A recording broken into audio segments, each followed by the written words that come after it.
Hello, welcome to Education with Beyond ABC CAD and IT trainings. How are you? I am fine now I am म्हणजे आज मी इथे येऊन खूप खुश झाले कारण खूप इंटरेस्टिंग वगैरे इतके दिवस झाले मी आले नव्हते कॅडमध्ये पण आज खूप म्हणजे बरं वाटलं येऊन. Wow great. म्हणजे आम्हाला जास्त चांगलं वाटतंय की तुम्ही आले इथे. Thank you so much. Thank you ma'am. खरंच खूप आनंद झाला तुम्हाला इथे बघून.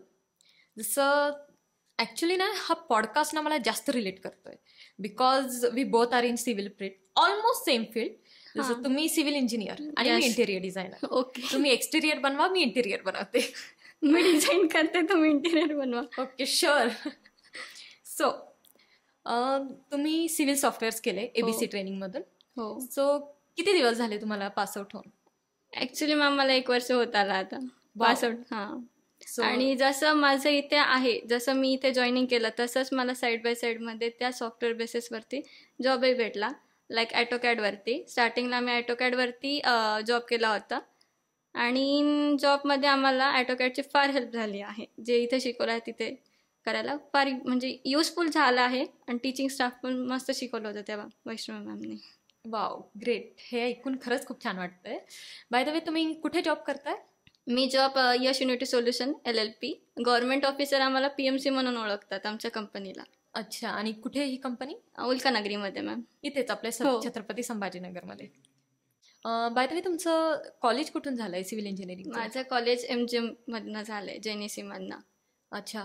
रेग्युलर कॉलेज करत होते? हो रेग्युलर कॉलेज. ओ सो टॉपर असताल तुम्ही. हो. ग्रेट. सो तुमचे आता कॉलेज म्हटल्यावर फ्रेंड्स तर असतातच. तर मेल फिमेल दोन्ही असतील. हो. सो खूप. मोस्ट कोणते ते, मेल ऑर फिमेल? तसं फ्रेंडशिपमध्ये म्हटलं ते सगळेच फ्रेंड्स माझे फ्रेंड्स होते. म्हणजे बॉईज असेल किंवा गर्ल्स असेल म्हणजे दोघेही सोबतच ठेवायचे. म्हणजे मी असं कोणाला म्हणजे फिमेल असेल की जास्त जवळ पण जनरली फिमेल फ्रेंड जास्तच क्लोज असतात मेल फ्रेंडपेक्षा. हो ते असतात. ॲक्च्युली मलाही सेम वाटतंय बिकॉज ना फिमेल फ्रेंडशिपमध्ये एक अटॅचमेंट असते. हां आणि इमोशन इमोशन कनेक्ट आणि समोरच्याला लगेच इमोशन कळतात की म्हणजे फिमेल फ्रेंडला लगेच समजतं की ॲक्च्युलीच्या फेसमध्ये असं काही म्हणजे आज जर आपला मूड चांगला नसेल तर समोरच्या फिमेल फ्रेंडला लगेच कळतं, हिच्या फेसवरनंच कळतं की हिचा मूड आज खराब आहे वगैरे असंच लगेच समजून येतं. म्हणजे ते क्लोज फ्रेंडशिप असतेच फिमेलमध्ये. फिमेल असतेच नक्कीच. माझे पण खूप आहेत आणि त्याचनुसार मी त्यांना कनेक्ट करते. लाईक काही प्रॉब्लेम आहे की ज्या फ्रेंड्सकडे ते आहेत ते सॉल्व्ह करून देतील, म्हणून काही एवढा इश्यू नाही आहे. तर आता एबीसी ॲक्च्युली तुम्हाला कुठून कळालं? लाईक ऑनलाईन किंवा कोणत्या तुमच्या फ्रेंड सर्कलमध्ये? मला ॲक्च्युली ABC CAD सेंटरबद्दल आमच्या सरांनी सजेस्ट केलं होतं. आमचे सोगरवाल सर आहेत MGMला, त्यांनी सजेस्ट केलं होतं. ओके. तर त्यांनी पण कोणता कोर्स केला आहे का इथून? I think so. हां त्यांनी केलेलं आहे. मला वाटतं त्यांनी रिवेट का ॲटोकॅड केलेलं आहे ते इथूनच. अच्छा ग्रेट. सो तुम्ही त्यांच्या थ्रू इथे आलेले हां आहेत. त्यांच्या थ्रू इकडे आले होते. तर त्यांनी काही त्यांचा एक्सपिरियन्स शेअर केला होता का तुमच्यासोबत? हां तिथे अविनाश सर आहेत तसे सांगितले होते. ते खूप म्हणजे त्यांची फॅकल्टी खूप छान शिकवते वगैरे त्यांनी मला सांगितलं होतं. तू एकदा जाऊन बघ, व्हिजिट कर, तुला जर आवडलं तर तिथे लाव असं त्यांनी सजेस्ट केलं होतं मला. ओके. सो तुम्ही त्यानुसार इथे आल्यात. सो कसा होता तुमचा एक्सपिरियन्स? लाईक ओव्हरऑल एक्सपिरियन्स एबीसीचा ॲटमॉस्फिअर कसा आहे? एबीसीची फॅकल्टी, टीचिंग स्किल्स कशा आहेत? फॅकल्टी म्हणजे फॅकल्टी तर आहेच पण फ्रेंड सर्कलसोबत जसं फॅकल्टी फ्रेंड्ससोबत आपण जनरली वागतो तसं प्रत्येक गोष्ट समजून सांगणं की हे नाही की असं करायला पाहिजे होतं, असं प्रत्येक गोष्टीला म्हणजे सपोर्ट पण भरपूर भेटला फॅकल्टीकडनं. आणि म्हणजे फ्रेंडशिप जसं ग्रो होतं तसं इन शॉर्ट फॅकल्टीसोबत फ्रेंडशिप पण झाली. अच्छा ग्रेट. कोणत्या फॅकल्टीज होत्या तुम्हाला? मला ॲटोकॅडला वैष्णवी मॅम होत्या, रिवेटला श्वेता मॅम होत्या आणि 3DX मॅक्सला पण वैष्णव मॅमनी घेतलं आणि टॅबला आणि स्टॅडला तर गणेश सरच होते आणि टॅबला पण स्टार्टिंगला गणेश सरच होते. अच्छा. आणि किती सॉफ्टवेअर्स केले तुम्ही by the way? Me actually 6 softwares केलेत. 6 केले. हो. तर काही स्पेसिफिक कोर्स होता? मास्टर डिप्लोमा केलेला आहे मी तो. अच्छा बरोबर. आपल्या एबीसीने हां. जसं तुम्हालाही माहित असेल प्रॉपर कोर्सेस असतात. हो. डिप्लोमा आहे बिल्डिंग इन्फॉर्मेशन मॉडेलिंगमध्ये, PG डिप्लोमा आहे. कारण I think building information modelling जो कॉन्सेप्ट आहे तो चांगलाच चालू आहे ना, सध्या चर्चेत आहे हो मार्केटमध्ये. BIM सॉफ्टवेअर आहे पण जे आपण रेग्युलर शिकतो त्याच्यात तेच ॲडव्हान्समध्ये आहे ओके. इंडस्ट्रीमध्ये. सर तर तुमच्या कंपनीमध्ये वगैरे पण होते का हे? आमच्या BIM? कंपनीमध्ये BIM नाही आहे मॅम. आमच्या कंपनीत जास्त करून आम्ही AutoCAD वरती जास्त यूज करतो. कारण ड्रॉइंग्स वगैरे असतात त्या सबमिशन लागतात. आणि दुसरं गोष्ट म्हणजे आमच्या इथे बाकीचेही सॉफ्टवेअर्स आहेत, जसं सिवर जेम्स, वॉटर जेम्स. आणि डिझायनिंगसाठी आम्ही स्टॅटप्रोच यूज करतो. आता लेटेस्ट माझं वर्किंग चालू आहे स्टॅटप्रोवरती STPचं डिझाईन करायचं आहे. कारण की तो आता आपण STP डिझाईन करणार आहे. आणि माझं स्टार्ट झाल्यामुळे सर म्हणताय, सजेस्ट करताय की तू डिझाईन कर. वाव, म्हणजे तिथे पण तुम्ही चांगलीच कामगिरी करताय ऑफिसमध्ये पण. डन. आणि इथले असे कोणते सॉफ्टवेअर्स आहे जे तुम्हाला इझी जात आहेत आणि हेल्प पण करतायत तुमच्या करिअर ग्रोथमध्ये? मला तसे त्याच्यात आता AutoCAD चालू आहे सध्या. मेन म्हणजे बेसिक AutoCAD आहे. त्याच्यानंतर आपलं 3ds Max तर आहेच आहे आणि रिवेट. आता अजून मी स्टॅडला अजून सध्या एवढं काही केलं नाही आहे वर्क, पण अजून आता जसं जसं होईल तसं तसं मला तोही म्हणजे इझी जाईल. आणि मेन म्हणजे माझं मास्टर चालू आहे. मला ETAP आणि स्टॅटप्रो सध्या जास्त मोस्ट यूज होतोय त्याच्यात. ओके, ETAP, स्टॅटप्रो मोस्टली स्ट्रक्चरकडे. Yes. So as a female, actually मला मोस्टली फिमेलला विचारायचं आहे, फिमेल कॉन्सेप्टने, की आपण सिव्हिल इंजिनिअरिंग करतो फिमेलमध्ये, पण मोस्टली मुली काय विचार करतात की यार सिव्हिल करतोय आपण, पण आपल्याला साईटवर राहावं लागेल किंवा टाईम मॅनेज नाही होणार, नाहीतर खूप वेगवेगळ्या टाईपचे मटेरियल्स वगैरे हँडल करावे लागतील. तर तुम्ही काय विचार केला होता ॲज अ सिव्हिल इंजिनियर किंवा ती फील्ड चॉईस करण्याच्या पहिले? माझी जर्नी सिव्हिल इंजिनिअरमध्ये ॲक्च्युली अशी झाली की मला घ्यायचं होतं कम्प्युटर सायन्स, पण माझ्या पप्पांना आवड होती सिव्हिल इंजिनिअरिंग. कारण की माझ्या पप्पांचे जे फ्रेंड होते ती सिव्हिलमध्ये झाली होती. तिचं PWDमध्ये सिलेक्शन झालं. तिला बघून माझ्या पप्पांना असं वाटत होतं की PWDमध्ये किंवा एखाद्या गव्हर्नमेंट ऑफिसमध्ये तिचं जॉब लागावं. तर त्याच्या थ्रू माझी तशी जर्नी सुरू झाली सिव्हिलची. आणि मग त्याच्यात मग थोडं थोडं करत करत माझा इंटरेस्ट सुरू झाला की मेन म्हणजे मला स्ट्रक्चरल डिझायनिंगमध्येच फार आवड होती. येस. कारण त्याच्यात न्यूमरिकल असतात, सगळं डिझाईन कसं करतात, काय करतात. आणि त्याच्यामुळे मग माझं तिथून जर्नी सुरू झाली. आणि मेन म्हणजे तुम्ही जो कॉन्सेप्ट विचारला की फिमेल हे विचार करतात की साईटवर जावं लागेल, हे हँडलिंग, ह्या गोष्टीमध्ये एक्सपिरियन्समध्ये खूप म्हणजे इव्हन आम्हालाही साईटवरच जावं लागतं की ते चेक. आणि तो एक्सपिरियन्स वेगळाच असतो. आपण ऑफिसमध्ये बसून तो करू शकत नाही. समोरच्याला एक्सप्रेस कसं करायचं तिथे जाऊन शिकलं जातं साईटवरती. हो, हे नक्कीच आहे. ॲक्च्युली ना आपण प्रॅक्टिकल वर्कमध्ये ज्या गोष्टी शिकतो ना त्या डेस्कवर करता करता नाही आहेत. म्हणजे मी ॲज अ इंटेरियर डिझायनर पण माझी साईट कम्प्लीट केली आहे. तर मला सुद्धा हे प्रश्न पडत होते की मी साईटवर कसे काम करणार आहे किंवा तिथे मी कशी उभं राहील. दिवसभर आपल्याला उभं राहावं लागतं तिथे. पण जसं मी केले ना मला खूप मजा येत गेली की प्रॅक्टिकल एक्सपिरियन्स मिळत आहे आणि सगळ्यांसोबत डील कसं करायचं, म्हणजे ही स्किल्स माझ्यामध्ये डेव्हलप होत. ती स्किल्स अजूनही माझ्यात ते चालू आहे इम्प्रूव्हमेंट, की समोरच्याला कसं एक्सप्रेस करायचं, की कोणती कंडिशनला काय सोल्युशन निघेल तो विचार करून त्याच्या पुढे कसं त्यांना आपण रिप्रेझेंट करू शकतो. ह्या गोष्टीमध्ये मला जे आता जसं मी साईटवरती जाते की त्याच्यामुळे मला त्या स्किल डेव्हलप झाल्यात माझ्याच्यात. आणि ते थेरॉटिकल आणि जर आपण डेस्कवरती काम करायचं जरी म्हटलं त्या गोष्टीचं प्रॅक्टिकल नॉलेज आपल्याला येत नाही. साईटवरती ऑन साईटवरती सिच्युएशन काय हे डेस्कवरती बसून समजत नाही. ते बरोबर आहे. पण तसंही सपोज एक आपण दुसऱ्या पर्स्पेक्टिव्हने पण सांगू, जर कोणत्या मुलींना असा प्रश्न येतोच आहे की नाहीच करू शकत आम्ही साईटचं वगैरे, तर ते त्यांना ऑप्शन आहे की ते कोणत्या चांगल्या इन्स्टिट्यूटमध्ये या किंवा आपला ABC पण आहे तिथे या, सॉफ्टवेअर शिका आणि सॉफ्टवेअर थ्रू डेस्कवर पण करू शकतात. आणि तसंच करता करता जसे मोस्टली आवड करता करताच निर्माण होते. सॉफ्टवेअर यूज करतो, मग आपल्याला समजतं की साईटवर असे काम चालू आहेत, हे चालू आहेत, मग त्यानुसार पण आवड निर्माण होते की आपण साईट वर्क पण करू शकतो. तर त्या तसं पुढे कंटिन्यू पण करू शकतात. ते बरोबर आहे. बाकी तुमचं फॅमिली बॅकग्राऊंड कसं आहे? माझं फॅमिली बॅकग्राऊंड असं आहे की माझी आई 6th स्टँडर्डला शिकलेली आहे, 6th स्टँडर्डपर्यंत. आणि माझे पप्पा एक महानगरपालिकेत जॉबवरती आहे, टेलिफोन ऑपरेटर म्हणून आहे, ॲज अ क्लार्क. तर त्यांची इच्छा होती की माझी मुलगी जाऊन पुढे की मोठी काहीतरी सिव्हिल इंजिनियर बनावी. इंजिनिअरिंगचं स्वप्न होतं, मेन म्हणजे त्यांचं सिव्हिल इंजिनिअरिंगचं होतं. त्याच्यानुसार मी ती फील्ड चूज केली. आता मी सक्सेसफुल झाले त्याच्यात. अजून मला गव्हर्नमेंट जॉब लागला नाहीये, तो मेन गोष्ट बाकी राहिली आहे. ती झाली की म्हणजे माझी पूर्ण लाईफ सेटल होऊन जाईल. मी ॲक्च्युली ना फार वेळेस ऐकलंय लोकांचं भर असतं गव्हर्नमेंट जॉबकडे.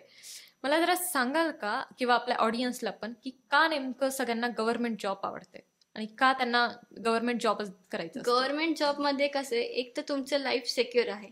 ओके. 60 इयर्स जे काही रिटायरमेंटचं आहे तो आहे. मेन म्हणजे तिथे सुट्ट्यांचाही काही प्रॉब्लेम नाहीये. ते तर सगळ्यांचं आवडतं आहे की आणि सुट्ट्या. टाइम मॅनेजमेंट, आणि त्याच्यात मेन म्हणजे कसं आपल्याकडे एक पॉवर राहते. प्रायव्हेटमध्ये ती पॉवर राहत नाही. प्रायव्हेटमध्ये कारण कोणतंही सँक्शन करायचं असेल तर जेईचा किंवा एससीचा तिथे स्टॅम्प किंवा सिग्नेचर तो एक मेन इम्पॉर्टंट आहे त्याच्यात गव्हर्नमेंटचा. तो प्रायव्हेटमध्ये नाही भेटत आपल्याला.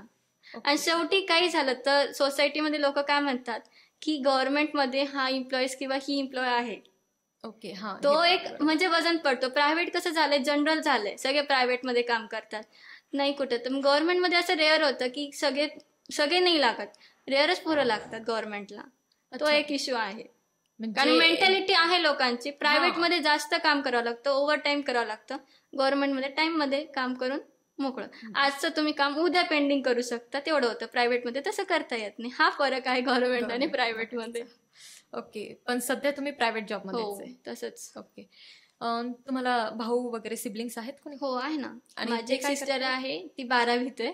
ओके. आणि माझा भाऊ आहे, तो 9वीत आहे, तो छोटा आहे. आणि मला आहे ना हे थोडं वेगळं वाटलं की तुमच्या पप्पाला सिव्हिल इंजिनिअरिंग मध्ये जास्त रुची होती, असं का? ऍक्च्युली त्यांचं तसंच माइंडसेट झाला की फ्रेंड सर्कलमध्ये होतं की सिव्हिलमध्ये, आणि तेव्हा ट्रेंड सिव्हिल इंजिनिअरिंगचा खूप होता. अच्छा. 2016 मध्ये पासआउट झालं तेव्हा सिव्हिलला खूप स्कोप होता. त्याच्यामुळे त्यांचा माइंडसेट झाला की तिला सिव्हिल इंजिनिअरिंग करायचं. ओके. माझा विचार होता तेव्हा कॉम्प्युटरमध्ये, पण नंतर मग कॉम्प्युटरमध्ये ऍक्च्युली सगळेच गेलेले होते. आणि मग माझंही सिव्हिलमध्ये थोडंसं डिझायनिंग पार्टमध्ये जसं जसं पुढे गेले तसं माझा इंटरेस्ट डेव्हलप झाला सिव्हिलमध्ये पण. Okay, great. सो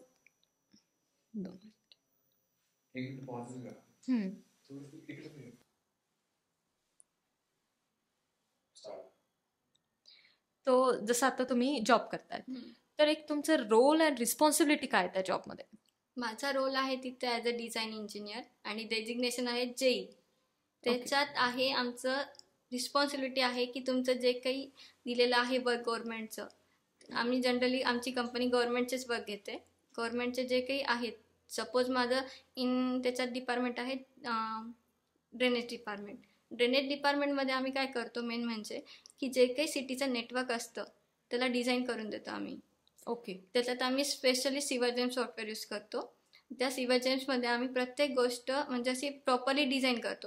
त्याच्यात कसं आहे की वॉटर जेम्समध्ये, आणि दुसरं आहे आमच्या इथं फील्ड वॉटर जेम्स, म्हणजे वॉटर सप्लाय आम्ही डिझाईन करतो सिटीसाठी.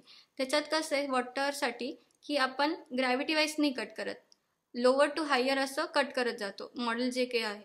पण ड्रेनेजमध्ये तसं नाही. डिफिकल्ट टास्क हाच आहे जेव्हा तुम्ही मॉडेल बिल्ड करतात की हाय लेवलवरनं पाणी लो लेवलवरती आणायचं आहे. ओके. हां, त्याच्यानुसार तो एक आहे. जागा भेटणं ही मुश्किल आहे STBसाठी. जनरली जागा भेटणं म्हणजे खूप मुश्किल होऊन जातं की कोणी द्यायला तयार होत नाही प्रायव्हेटवाले. तर त्याच्यामुळे प्रायव्हेट जर लँड असेल तर ते देणं म्हणजे खूप चॅलेंजिंग आहे. त्याच्यात ती जागा भेटली म्हणजे एक मोठं टास्क कम्प्लीट होऊन जातं प्रोजेक्टचं आमच्या. तर तसं सध्या आहे. आणि ती रिस्पॉन्सिबिलिटी आपल्याकडेच असते की गव्हर्नमेंट आपण सजेस्ट करायची ही जागा आम्हाला लागते, इथं लोअर लेवल येते आहे. त्यांना असं सगळ्या गोष्टी डिटेल्समध्ये द्यावं लागतं गव्हर्नमेंट ऑफिसरला, तलाठीला वगैरे.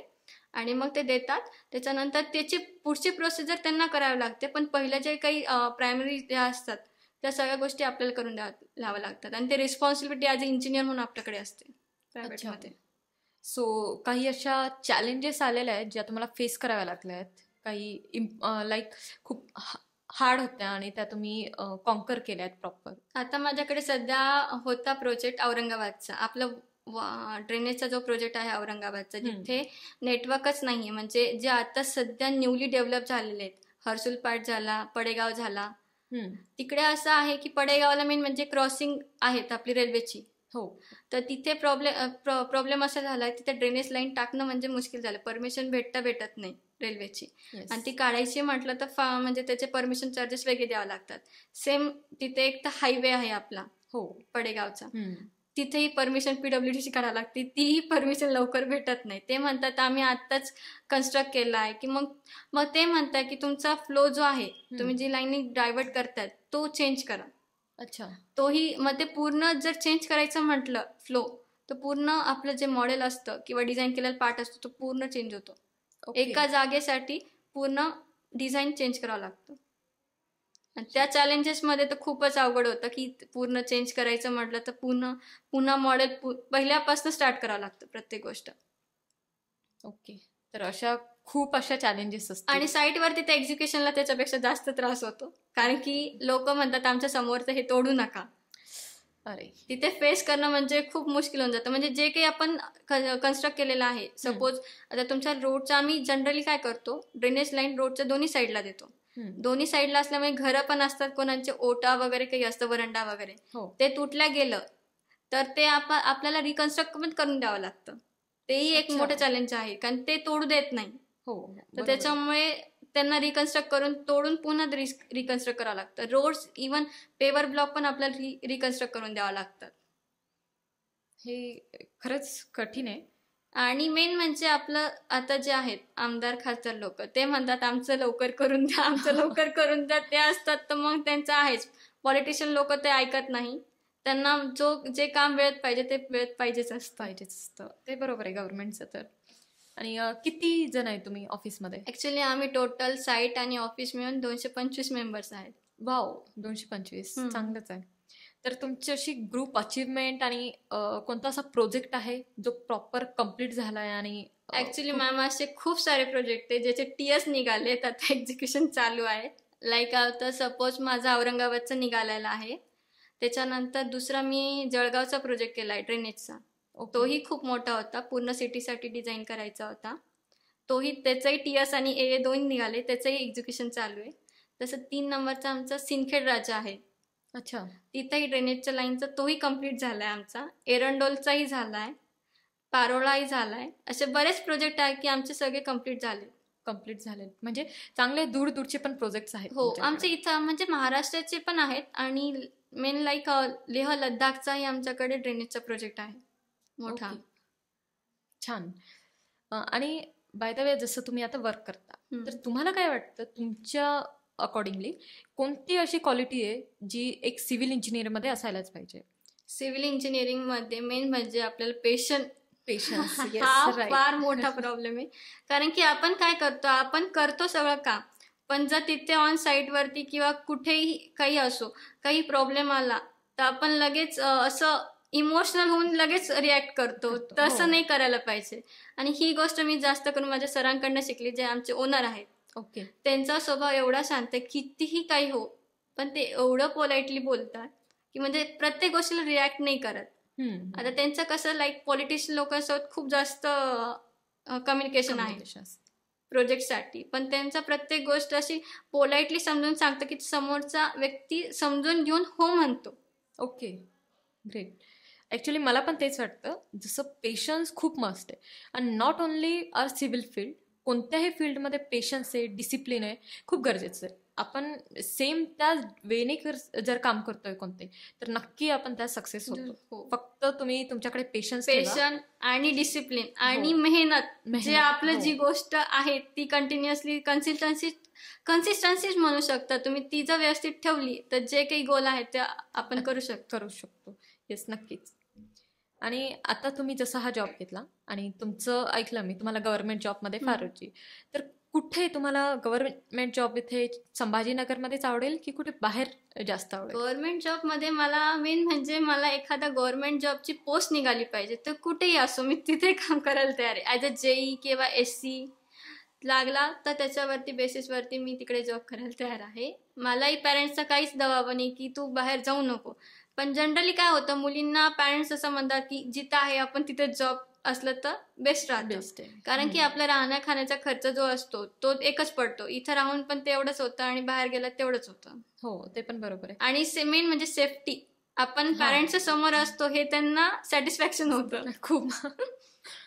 पण ना, जसं लाईक अकॉर्डिंग टू मी, आपण बाहेर जातो, ठीक आहे, एक वेळेस पेरेंट्स ट्रस्ट वगैरे करून आपल्याला बाहेर पाठवतात, पण जे बाहेरचा एक्सपिरियन्स असतो ना, एकटं राहणं पण खूप मस्ट आहे. कारण आता आपलं वर्ल्ड जसं वास्ट होतंय खूप, तर त्यामध्ये एकटं कसं सर्व्हाइव्ह करता येईल ही पण आपल्याला स्किल यायला पाहिजे.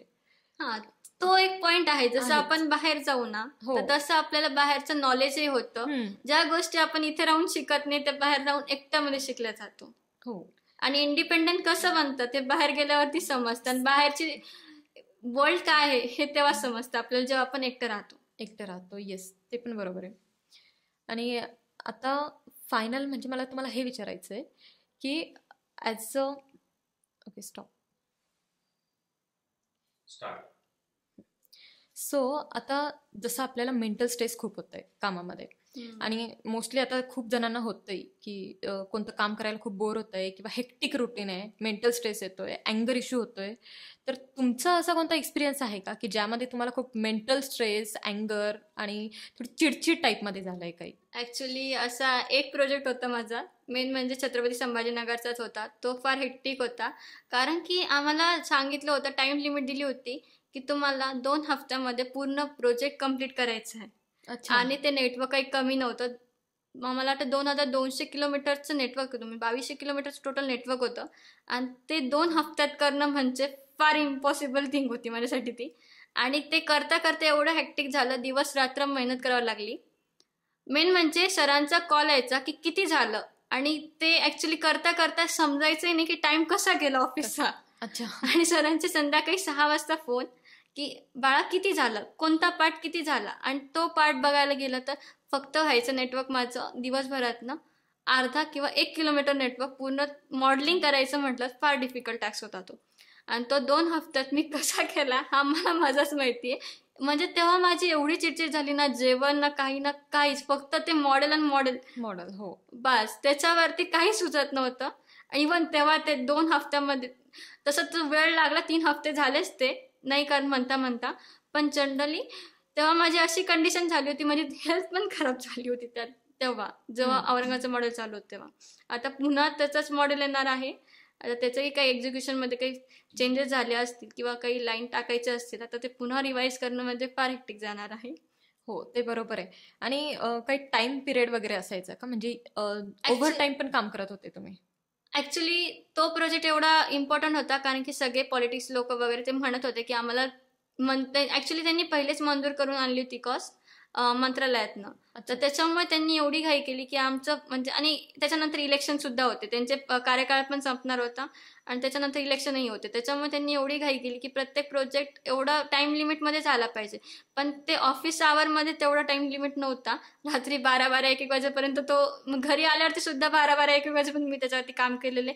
इव्हन सॅटर्डे संडे जे आम्हाला सुट्ट्या असायच्या ऑफिसच्या, त्याही कॅन्सल करून आम्ही त्या दिवशीही काम केलेले सगळ्यांनी. म्हणजे एवढा हेक्टिक दिवस, म्हणजे एवढा फारच हेक्टिक झाला होता तो प्रोजेक्ट मला. बाकीचे प्रोजेक्ट नाही झाले एवढे, पण तो म्हणजे असा इन्सिडेंट आहे की तो नेहमी वर्षभर लक्षात ठेवेल मी, लाईफ टाईम. हो, असतात असे बरेच एक्सपिरियन्स येतात. पण त्यातून जेव्हा आपण सगळं काम करून बाहेर पडतो ना, तो आनंद वेगळाच असतो. हा, तो आनंद आहेच माझा, कारण की जेव्हा टीएस निघाले तेव्हा एवढा आनंद झाला, म्हणजे की सगळ्यात मोठा प्रोजेक्ट कंप्लीट झाला. आणि मेन म्हणजे मी जे सर्वेला बाहेर जात नव्हते त्या प्रोजेक्टबद्दल, औरंगाबादमध्ये असल्यामुळे मी जे बाहेर जात नव्हते ना, की जे मी तुम्हाला सांगितलं साईटवरती जाणं सगळ्यांना इम्पॉर्टंट आहे, तिथं शिकलं जातं. ते औरंगाबादच्या प्रोजेक्टमध्ये ह्या गोष्टी मी बाहेर स्वतः जाऊन एक्सपिरियन्स केलेल्या आहेत, कारण साईट व्हिजिट मी स्वतः केलेली आहे. अच्छा. तर प्रत्येक गोष्ट कशी टॅकल करायची हे मी याच्यातनं शिकलेले, की प्रत्येक गोष्ट लगेच चिडचिड करून होत नाही, पेशंटनी घ्यावंच लागतं. पहिले माझा होता तसा स्वभाव, की मला आलं की जास्त हेक्टिक झालं की मला चिडचिड व्हायची. पण त्या औरंगाबादच्या प्रोजेक्टने एवढं मी पेशंटली झाले की म्हणजे प्रत्येक गोष्टीला मी आता चिडचिड करणं कमी केली. नाही, आयुष्यात ना असे एक्सपिरियन्स येतात की जे आपल्याला ना खूप काही शिकवून जातात. जसं आता हा एक्सपिरियन्स तुमचा होता की तुमचं चिडचिड सोडून तुम्ही पेशंटली हँडल केलंय सगळं. तर तीच एक क्वालिटी तुमच्यामध्ये बिल्ड झाली आहे. आणि आय थिंक ना, सपोज हे ठीक आहे की आपल्याला मेंटल स्ट्रेस होतोय, की असे काहीतरी काम आहे जे गरजेचे आहेत ते करावेच लागतात.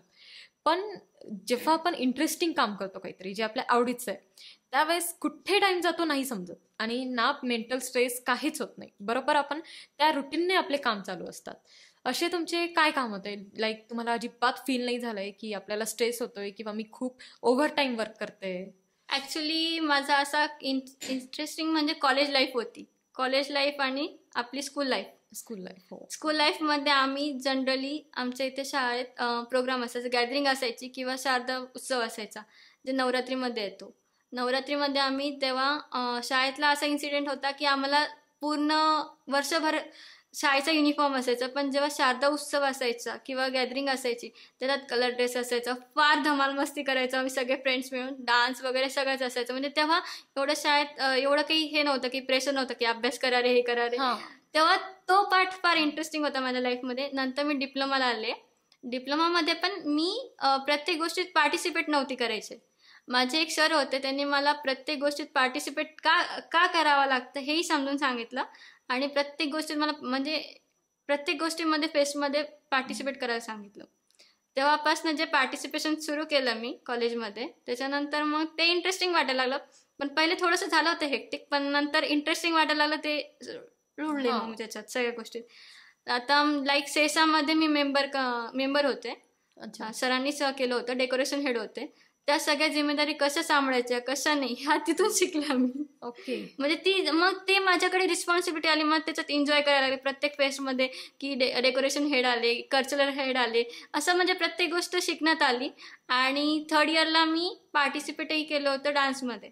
अच्छा हम्म. तो Cultural कॉलेजची program. गॅदरिंग होती. हो, वाव कॉलेजच्या गॅदरिंग म्हणजे ना नक्की एकदम धमालच असतो. खूप म्हणजे खूप धमाल करतो. जे वर्षभर करता येत नाही तेवढा धमाल त्या तेव्हा तिथे gathering होतो. होतो. ते बरोबर आहे. आणि डीजे नाईट असली की तर मग तू विचारायचीच गोष्ट नाही, ती सगळ्यात जास्त धमाल त्याच्यात होतो. डिप्लोमा कॉलेज तुमचं कुठून झालं? एमचे मध्येच होतं माझं डिप्लोमा अच्छा कॉलेज. दोन्ही तिथेच हो. होतं. आणि तुम्ही जो पॉईंट सांगितला की सरांनी तुम्हाला सांगितलं, मोटिवेट केलं की का तुम्हाला प्रत्येक गोष्टीमध्ये पार्टिसिपेट करायला पाहिजे. तसं खूप जणांचं असतं की ते घाबरतात किंवा त्यांना स्टेज डेअरिंग नसते. तर तुम्ही तो सरांचा मेसेज शेअर कराल का की सरांनी नेमकं तुम्हाला काय ऍक्च्युली सांगितलं? माझा जो प्रॉब्लेम होता, मला स्टेज डेअरिंग नव्हती. कारण मी शाळेत कधीच ना स्टेजवरती जाऊन कोणतंही म्हणजे भाषण वगैरे जे असतं आपल्याकडे, हम्म. त्या स्किल माझ्याकडे नव्हत्या. स्टेज डेअरिंग वगैरे मी खूप घाबरायचे.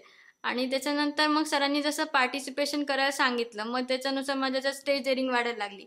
मग मी अँकरिंग करायला लागले. मग त्याच्यात पुढे पुढे होत होत मग माझं डेव्हलपमेंट झाली. म्हणजे त्यांनी तेव्हा नसतं सांगितलं की तू कर, हा तुला येऊ शकतं. म्हणजे मग माझं त्याच्यात मी टॉपर होते मान्य आहे मला कॉलेजची. पण कसं आहे, मग ह्या ज्या स्किल होत्या त्या माझ्या आजपर्यंत बिल्टअप नसत्या झाल्या. हो त्यांनी बरोबर. मोटिवेट नसतं केलं तर मला.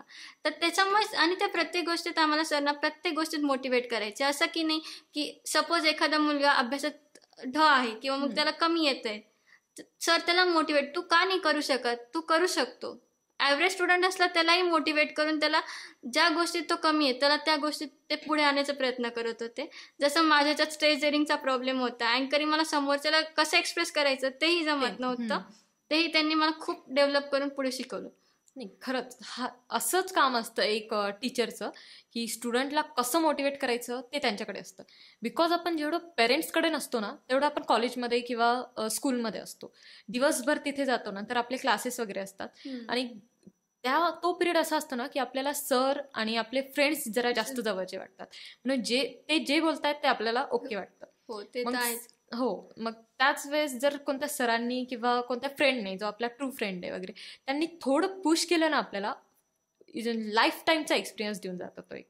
जसं तुम्हाला स्टेज डेअरिंगचा झालाय, तो आता तुम्ही अँकरिंग वगैरे किंवा पब्लिक स्पीकिंग प्रॉपर करतात. प्रॉपर म्हणजे आता जसं आहे तसं करतो. आता ॲक्च्युली आमच्या ऑफिसमध्ये पण 2 फेज झाले. एक गॅदरिंग कल्चर सरांचा बर्थडे होता, त्याला आम्ही कल्चरल प्रोग्राम म्हणून कन्वर्ट केला. सरांचा बर्थडे प्लस कल्चरल प्रोग्राम. आणि नंतर आम्ही एक वर्कशॉप ठेवलं, तिथे पण आम्ही अँकरिंग केली होती. म्हणजे तेव्हा जे सरांनी पुश केलं ते नंतर मला ऑफिसमध्ये पण कामाला आलं, असं झालंय. हो बरोबर आहे. जेव्हा प्रोग्राम असतात अँकरिंगच्या काही गोष्ट असती तर मॅडम आम्हाला सजेस्ट करतात, गायत्री तू कर किंवा ही कर. आमच्या इथे मेल स्टाफ पण आहे, फिमेल स्टाफ, पण तो मॅडम काही मोटिवेट करा, तुम्ही करा, मी आहे मागे करायला बघायला, काही चुकलं तर मी आहे, कोणी काहीच बोलणार नाही. हो, अशा गोष्टी सगळ्यात मोटिवेट करणाऱ्या असल्या ना की म्हणजे सगळ्या गोष्टी असं वाटतं की रिलॅक्स होऊन जातो आपण. मागे काही चूक झाली की मागे आहे सपोर्टिंगला. नाही, या सपोर्टवर सगळेजण पुढे होत जातात. मेन मागे कोणीतरी ना प्रॉपर पाहिजे. आपण करू शकतो, आपल्याला माहित आहे. जस्ट जर मागे कोणी चांगला सपोर्ट आहे ना, तर आपल्याला पण अजून जास्त आपल्यावर बिलीव्ह होतंय की हो आपण करू शकतो.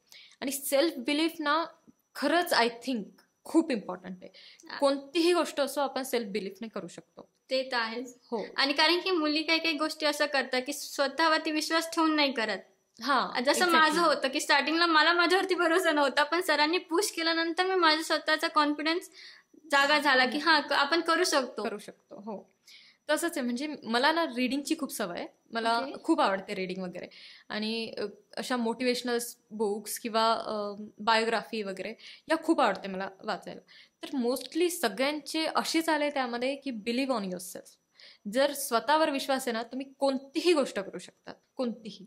सो ते माझ्या पक्क डोक्यात राहिलंय की फक्त स्वतःवर विश्वास ठेवा. मी रीडिंगमध्ये एवढी नव्हते, मला रीडिंगमध्ये जास्त इंटरेस्ट नव्हता. पण हा, जेव्हापासून सरांनी मोटिवेट केलंय ती गोष्ट अजूनही लक्षात आहे आणि ती अजूनही मी पाहते की स्वतःवरती कॉन्फिडन्स ठेवायला शिक. ही गोष्ट मला सरांनी तेव्हा सांगितली होती, ती अजूनही माझ्या लक्षात आहे. आणि मी स्वतःही आता कॉन्फिडन्स स्वतःचा डेव्हलप करत चालले की म्हणजे आपण कारण की इंडिपेंडंट आहे, आपण एज्युकेटेड झालेलं आहे. स्वतःवरती डिपेंडंट असलं की म्हणजे दुसऱ्यांवरती जास्त डिपेंडंट होत नाही ना. नाही होत. हो, बरोबर. आणि आताच्या काळात तर खूप गरजेचं आहे एक इंडिपेंडंट बनणं, म्हणून मुलींसाठी पण आणि ऑफकोर्स मुलांसाठी पण. हो. तुमच्या काय आवड आहे तुम्हाला? लाईक तुम्ही सांगितलं की तुम्ही रीडिंग मध्ये नाहीये रुची, मग अशा कोणत्या गोष्टी की मला सिंगिंग आवडतं, ऐकायला आवडतं.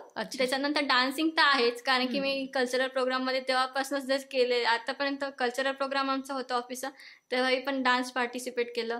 आणि मॅडमनी म्हणजे अँकरिंगचं तर केलंच होतं. आणि त्याच्यानंतर आम्ही एक सॉन्ग परफॉर्म केलं होतं ग्रुपमध्ये. त्याच्यातही थोडीफार आवड आली ग्रुप सॉन्गमध्ये की आम्ही परफॉर्म केला होता. अच्छा. पण हा, हे आहे डान्सिंग सगळ्याच मुलींमध्ये खूप असतं. माझी पण खूप रुची आहे डान्सिंगकडे, मला खूप आवडते. म्हणजे कधीतरी पण मला कसं लागतं डान्सिंग मध्ये, मला ग्रुप लागतो, मला एकटीला जमणार नाही, मला ग्रुपमध्ये डान्स जमेल. पण हो, ते ग्रुप डान्स पण फार मस्त वाटतं ना, फुल ग्रुप स्टेजवर येऊन धमाल करतोय, ते आहे. बरोबर आहे, मस्त. आणि कधी नाईट आउट केली का तुम्ही फ्रेंड सोबत? नाईट आउट मी फक्त डीजे नाईट केली होती कॉलेजमध्ये असताना. ते पण 10-11 वाजेपर्यंत चालू होतं आमचं डीजे नाईट. त्याच्यानंतर बंद केले होते, तेव्हाच केले. त्याच्यानंतर नाईट आउटचा काही प्रश्नच आला नाही. त्याच्यानंतर जसं कॉलेज सुटलं, जॉबमध्ये एवढं बिझी झालो की ते राहूनच गेलं नंतर नाईट आउटचं. फक्त डीजे नाईट एकदा झाली होती आणि त्याच्यात मेन म्हणजे आमचं कोविड लागलं होतं. अच्छा. फक्त सेकंड इयरचं डीजे नाईट झाली, गॅदरिंग झाली. त्याच्यानंतर 4th इयर पर्यंतचे फायनल इयर पर्यंत आमचं फक्त कोविडमध्ये गेलं. तर तुमचं 2019च्या आसपास एज्युकेशन आहे. येस. कोविडमध्ये काय मजा केली तुम्ही? कोविडमध्ये ऑनलाईन लेक्चरची खूप मजा केली. मॅडमचं लेक्चर चालू होतं, आम्ही मस्त इथे युट्यूब लावून काही ना काही चालू असायचं. मॅडम तिकडून आवाज येतात, आम्ही इकडून रिस्पॉन्स करत नाही लवकर. कोविडची तर खूप मजा आली. म्हणजे आम्ही पण आमच्या घरी सगळी फॅमिली सोबत आली होती आणि तो टाइम खरंच लाईफ टाईम नाही विसरू शकत. आपण पहिले जॉबसाठी इकडे किंवा कोणत्या कामासाठी सगळे डिस्ट्रीब्यूट झालेले होते आणि कोविडने सगळ्यांना सोबत आणलाय. म्हणजे बाकी फॅमिली टाइम खूप भेटला तेव्हा. बाकी खूप बॅड इम्पॅक्ट झाले कोविडचे, पण एक खूप चांगला झाला की फॅमिली सोबत आले, सगळे एकमेकांसोबत राहिले, सगळी मजा केली. तो खूप चांगला एक्सपिरियन्स होता. तो होता, पण काही काही जणांना जो होता कोविडमध्ये जॉब करावा लागेल, तो फार डेंजर एक्सपिरियन्स आहे. इव्हन माझे पप्पा पण कोविडमध्ये जेव्हा आपली हे लागलं होतं 144 कलम लागला होता, तेव्हा त्यांनी बाहेर संचारबंदी केली होती, तेव्हा माझ्या पप्पांनी जॉब केलेला आहे. त्याच्यामुळे मला थोडंसं आहे की आम्ही म्हणजे जॉब कसा आणि का बरं इम्पॉर्टंट आहे त्यांच्या, तेव्हापासून म्हणजे थोडंसं मी पण सिरियस झाले. मी पण जॉबला लाईटली घेणार होते पुढे, पण त्यांचा पाहून मला तेव्हा हे झालं की नाही बाबा, आपल्याला जॉब टिकवणं लागला तर टिकवणं कसं आहे आणि कसं पुढे इम्प्लिमेंट करायचं, तर त्यांच्याकडनं शिकले मी, माझ्या पप्पांकडनं. वाव. हे तरी मुलींचं आणि पप्पाचं थोडं कनेक्शन चांगलंच असतं. काही काही गोष्टी मी त्यांच्याकडनं शिकते, पण काही काही गोष्टी आहे की ज्या मी मान्य करत नाही. काही काही गोष्टी त्यांच्या नाही, पण त्याचं आहेत. माझं आणि माझ्या पप्पाचं पण चांगलंच कनेक्शन आहे. लाईक, आणि माझ्या घरचं पण बॅकग्राऊंड मोस्टली सिव्हिलकडेच जातं. जसं पप्पाची पण शॉप आहे हार्डवेअरची, भैयाची पण शॉप आहे, आणि मी पण इंटेरियर डिझायनिंग केलंय. सो मोस्टली आम्ही इनडिरेक्टली आम्ही त्याच फील्डमध्ये गेलेलो आहे, सेम फील्डमध्ये. नाही, ऍक्च्युली मी कसं आहे, मी सिव्हिलमध्ये गेलेले आणि मी घरात मोठी असल्यामुळे मी सिव्हिलमध्ये, त्याच्यामुळे मग पप्पा नव्हते सिव्हिलमध्ये. तर त्यांचं हे होतं की त्यांचं स्वप्न होतं की हिला सिव्हिल इंजिनियर बनवून वगैरे करा. हे मला माहित नव्हतं. ते नंतर बोलता बोलता बोलले मला पप्पा की माझं स्वप्न होतं की तुला एकाला तरी सिव्हिल इंजिनियर बनवायचं घरात. अच्छा. हां, ते आहे, कोणीतरी पाहिजे.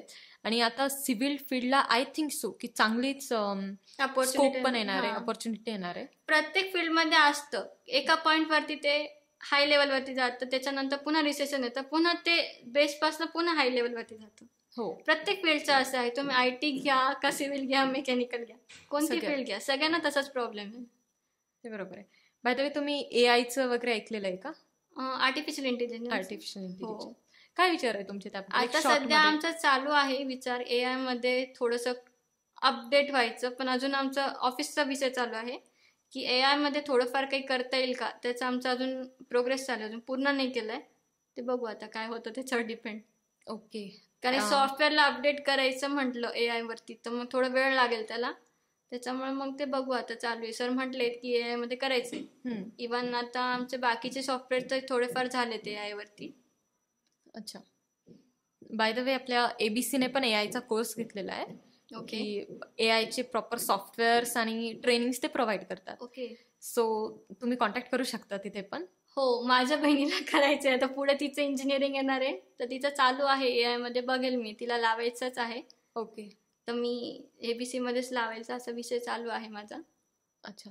कारण मला टीचिंग फॅकल्टी इथली खूप आवडली आहे, कारण की फ्रेंड सगळे टीचर असो ते पण फ्रेंड झालेत माझे इथले. टीचर पण फ्रेंड्स झालेत, हे फार ग्रेट असतं. म्हणजे कसं ना, आपण जेव्हा लर्न करतो तर आपली मेंटॅलिटी कशी असते, टीचर असणार आहे, जर काही चुकलं ते रागवतील वगैरे, पण इथले फॅकल्टीज असे की यार फ्रेंड्स आहेत. हां. जर काही रागवलं, त्यांना कितीही वेळेस विचारा, त्यांना काहीच प्रॉब्लेम नाही, ठीक आहे आम्ही सांगतो तुला, किंवा बाजूला बसून तुला नाही जमत आहे, कुठे काय अडचण येत आहे सांग, फक्त आम्ही हो. सांगतो म्हणून.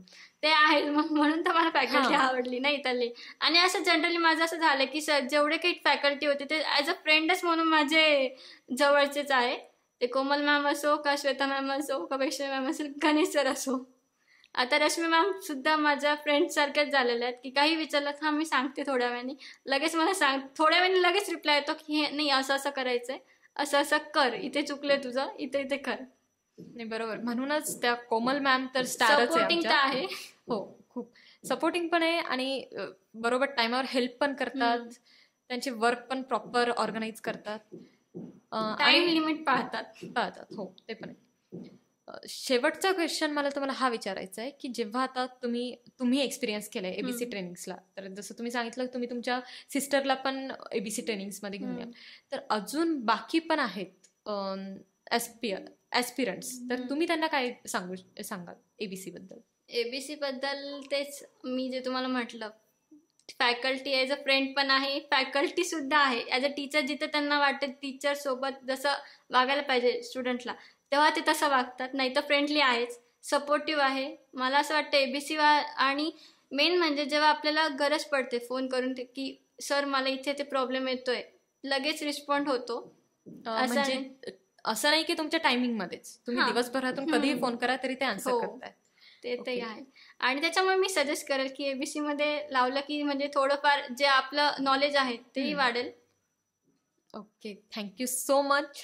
खरंच खूप मजा आली तुमच्यासोबत बोलून. थोड्या आपल्या गर्लिश गप्पा पण झाल्या आहेत आणि बाकी तुमच्या कॉलेजच्या पण वगैरे. हो, आता आज गप्पा मारल्यात तर मला थोडंसं मागच्या आठवणी ताज्या झाल्या. हो, एक टाइम असतोच की कोणासोबत तरी मोकळं बोलू आपण आपल्या जुन्या आठवणी, कारण आता कसं आपलं बिझी शेड्यूल झालंय, खूपच बिझी जॉब झालंय. आहे, त्यानंतर जॉबवरून घरी आल्यावर तर काहीच करण्याची इच्छा नाही होत. ते तर आहेच. हो, आणि आता तेच मी तुम्हाला सांगते, माझं असं की माझा दिवसभर जॉब असतो, संध्याकाळी आल्यावरती माझे लेक्चर्स चालू होतं, मला बिलकुल टाइम नाहीये. ते असं प्रत्येकाचंच शेड्यूल असतं की कोणाचं जॉब असतो, कोणाचं क्लासेस असतात, किंवा मग कोणाचं MTechचं काही एज्युकेशन घेत असेल तर त्याच्यात बिझी असतो माणूस. हो, बरोबर आहे. तर त्याच्यामुळे आज एवढा टाइम दिवसानुसार मी टाइम काढून इथे आले आणि एवढ्या गप्पा मारल्या इतक्या दिवसानंतर. खूप आम्हाला खूप छान वाटलं, खूप छान वाटलं आज. खरंच थँक्यू. आपण परत भेटूया नेक्स्ट पॉडकास्टमध्ये. Okay, thank you so much.